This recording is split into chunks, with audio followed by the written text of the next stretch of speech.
Hey guys, and welcome to the Bourbon in College podcast. I'm Austin, and today we got a very special episode. So, I got in the mail a tasting set of 3 American single malt whiskeys. So, what that means is they're made of 100% barley. I could be wrong in saying 100% malted barley, but definitely 100% barley. They're in a very Scotch style, but obviously they're from America, so they are not Scotches. So what I'm going to do today is I'm going to try these 3 samples blind, give them tasting notes, full reviews, and see what I think about them. And then I'm going to reveal each one is, and give a few notes about the bottles themselves. And then I'll rank them as well as rate them in my keep, cocktail, or replace. Although I do not have these physical bottles, I only have samples. I'm going to hold them to the same standards as my full bottles. So to begin with, we have sample A. Now, sample A, just by the color, I can tell you right now it's darker than probably I've seen most scotches, that at least scotches that don't have coloring. It's about your average bourbon color.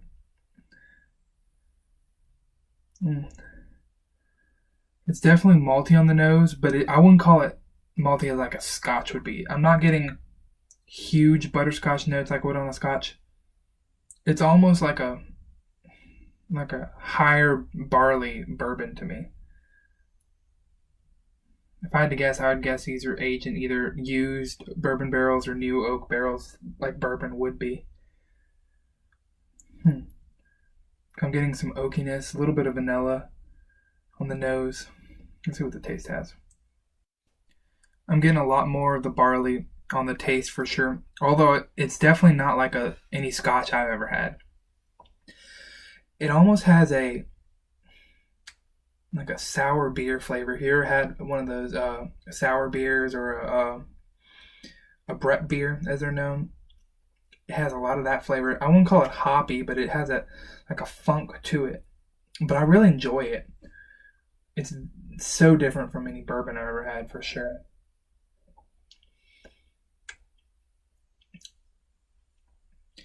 That's a strong flavor. And that funk, as well as that oak it lasts on the finish. That's the biggest note I'm getting from the finish. Now I'm going to not finish that off yet. I'm going to drink some water and then move on to B. Okay, so between each of these, I'm drinking a good amount of water. I'm using an old trick to smell my elbow to reset your nose for the next thing. It's kind of like your neutral point for your nose, smelling your own skin like that. Alright, so sample B. Oh, wow. I'm getting a smokiness on the nose. Not like a scotch smoke, not peat smoke for sure. Almost like a charred wood, like a mesquite or maybe a maple, almost like a charcoal type scent. That's the strongest thing I'm getting, almost like a little gasoline. Maybe a little bit of nuttiness and some raw cherries, not the super sweet cherries, the ones you get right off the vine, not super sweet on the nose. Let's see what the taste has. Wow. So this taste, I'll tell you right now, the finish is smoke. It's smoky, like a campfire or a fire pit smoke. It's reminiscent of peat smoke in a scotch, but definitely different. Now the taste itself, on the front end you get cherry skin, like I was saying on the scent. You get a little bit of nuttiness, and then smoke. It starts off as like a barbecue smoke, and then ends firmly in campfire to me. This is really interesting. I wouldn't it wouldn't be a go-to. It'd be if I want to try something weird and interesting. It's not bad, but it's definitely completely different from bourbon and completely different from Scotch to me. And finally, sample C. Now, all these colors are very similar. They're all dark as compared to a Scotch, about a bourbon color. The color is very similar to, I'd say, an Elijah Craig small batch. I only say that because I'm looking at that bottle right now. But it's a very similar color. The nose, I get that scotchy butterscotch on the nose that you get from barley a lot of the time. Almost like plastic though as well. Like a action figure smell, if you remember that as a kid. Let's see what we have on the taste. Yeah, this taste is very similar to a lot of scotches. I'd say it's somewhere in between a monkey shoulder and a Dalmore. Now, my Scotch knowledge is very, very limited, so I'm sure there's other things it's a lot closer to. I'm very limited on my Scotch knowledge, so please take that with a grain of salt. But that's what it's reminding me of, is a monkey shoulder, which is a blended malt, and Dalmore, which is a single malt. The Dalmore is, I believe, Speyside. I might be getting this wrong, and I'm sorry, all the Scotch fans out there. But, I mean, if I was in the mood for a Scotch, or something Scotch adjacent, I would definitely reach for this. It's pretty good. If you're coming in the mindset of bourbon, this is different, but I would not call C a unique flavor. It's pretty unique for American whiskey, but it's very similar to a Scotch for me. If I didn't know where these were from, I'd say that was a Scotch. Okay, now I'm going to go through and reveal each one, give some notes on them, as well as I'm going to keep tasting and nosing to see if I get anything different out of it. So going back to A. A is definitely, oh man, I'm getting a lot sweeter mapley notes. Ooh, like maple syrup now. That's different in the nose. Let's see if I get anything different on the taste.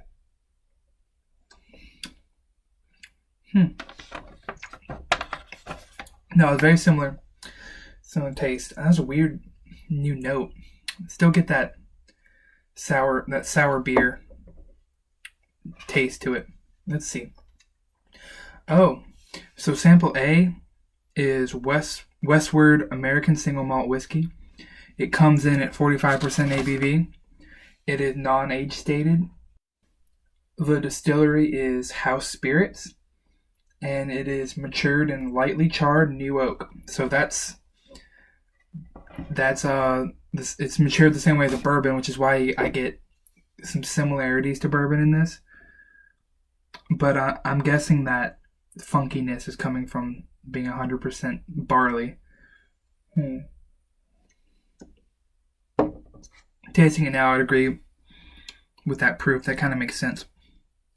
45, it's not the weakest, but it's, not the strongest. All right, moving on to B. See if I get anything different before I review. So nothing different on B. It's still very weird cherry smoke flavors. I don't know how much I like going back to it now. Now, I love, when it comes to scotches, I love the smoky. I love Lafroig. I love Port Charlotte. Anything with peat smoke, that's my go-to scotch.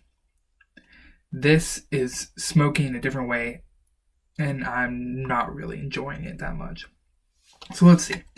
B is Copper Fox, Wassman's Single Malt Whiskey. It is 48% ABV. It is, let's see, it is up to 18 months aged in ex-bourbon barrels and finished in toasted applewood. So that's where the funky smoke's coming from, is that applewood. for sure. And ex-bourbon barrels, that's common in scotches. So that's not really anything weird in single malt territory. Um, yeah, I'm not a fan of that one. Not really. Now, I couldn't find a price for this bottle. The Westward, going back to that, goes for $70.99 on average. That's pricey. I would not pay for that one. The Copper Fox, I don't think I'd buy it, even if it was $8. It's not great to me. Now, sample C. Let's see if I get anything new on it. So sample C, it's still scotchy. I would compare it. Thinking about it now, I think it's definitely close to a Speyside Scotch, in my opinion. So C is Santa Fe Spirits Cocagan. It is an American single malt whiskey at 46% ABV. It is non-age stated and is aged in American oak. Now, they do not say if it's used or new American oak. I'm assuming new, given more of a bourbon flavor, but it being as quote-unquote scotchy as it is, it could be used American oak using bourbon barrels. This bottle goes for about $68.99. It's very good. I wouldn't buy it at $68.99. To me, it's not any better than a Glenlivet 12 or a Dalmore, or even a Monkey Shoulder for that matter, which Monkey Shoulder is right at $27 around here. So I would go for that for sure. Other than the novelty of it and it being made in America, which I think is really cool, that we can make great bourbons that are close to our style, but we can also venture out there and make things that are similar to other countries and make them very good. Very, very good. But again, to me, the price is kind of a drawback to that. Now, for these three, the Westward, I would give a replace. I wouldn't pay that much money again for what it was. Again, it was good. It was unique. It was funky. I would drink it at a bar if I was in the mood for something weird, but I wouldn't buy it. Copper Fox is a definite replace. I don't want to touch it again. It's not great. I see what they're trying to do, and I think they did what they were trying to do well. They got that weird apple wood finish on it. It's smoky. It's definitely unique. It's not like any Scotch I've had. So maybe you'd love it. I don't know. I don't. Now, finally, the Cocagan. This is good. I'm going to give this a cocktail just because I could not say replace. It's expensive for tasting such like other scotches I can get cheaper.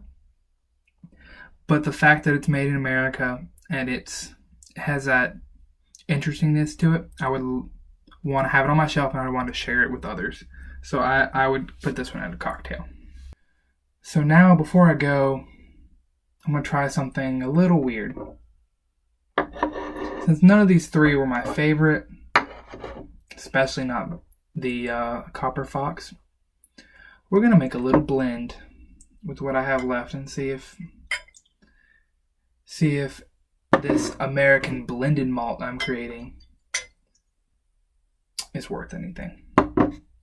So, I mean, it's pretty even. I don't have exact measurements, but it's pretty even, a third of each whiskey. Color's about the same, but they all had similar colors anyway. The nose, oh no.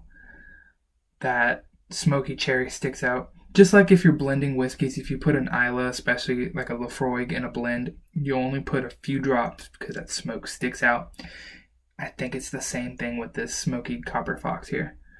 Because that's all I'm getting in the nose, that Copper Fox with a little bit of butterscotch on the back end. I'm not getting any of the weird funk from A that I enjoyed. Let's see what it tastes like.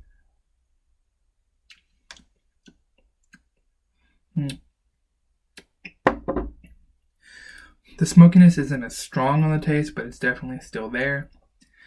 So if you're looking at blending, I would go very, very light on anything smoky.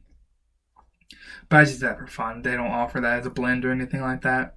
I encourage having fun. I have blend aging in a 1 liter barrel right now. I'm gonna try in a few days and see if anything happened to it. Anyway, guys, thanks again for watching. Hope you enjoyed this special episode. If you did, let me know. Give me a nice 5-star review. If you didn't, give me an honest review. Tell me what you like, what you didn't like, and what I can do better. One last thing, you might have seen me post a lot of episodes recently. I'm just trying to build up a library. Starting next week, I'm going to post right now twice a week. Looks like on Tuesdays and Thursdays, so keep a lookout for that.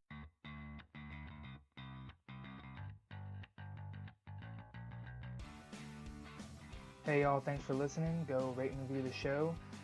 Give me your feedback. Tell me what you like, what you don't like. Follow me on Instagram at bourbon_in_college or on Twitter at inbourbon, or check out the new Facebook page. You'll give it a like. All of those will keep you updated when new podcasts are up and ready to play. Subscribe to us on your favorite podcast distributor, and check out my blog at bourbonincollege.com. Thanks for listening.